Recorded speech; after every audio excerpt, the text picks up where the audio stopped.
Сәлем достар, сіздермен мен Маку KZ. Біздер Майнкрафт ойнамақшы боламыз. Мен сіздерге Майнкрафттан қалай қанатпен ұшуды көрсетемін. Ал біз бастаймыз. Қанатпен ұшусын өте биікке көтерілу керек. Егер ұзақ ұшқыңыз келсе, қазір көрсетемін. Мен де басында қанатты қалай ұшу керек екенін білмедім. Егер сізде қанат болса, сіздің версияңыз. Біздің версия 1.1.5. Осындай биікке өйтіп көтерілеміз. Болады осы. Так, енді код жазайық. Mod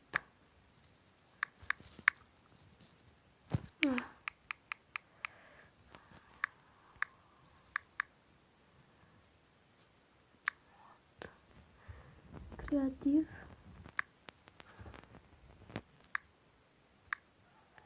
Maco.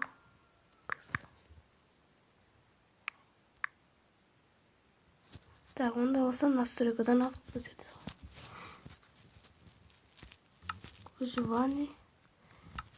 Біздер осындай тастың үстінде выживание. Қанатымыз бар.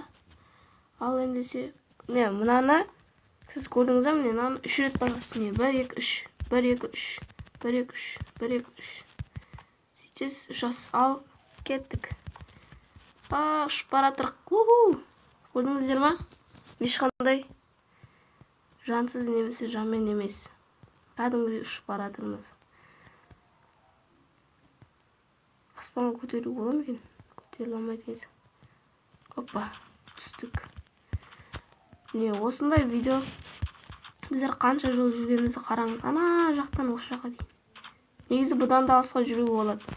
Егер сіз одан да қатты биікке көтерсеңіз. Егер сіз жанмен ойнаған кезде істеуге болады. Жақсы, сау болыңыздар. Ұнаса лайк басып кетіңіз.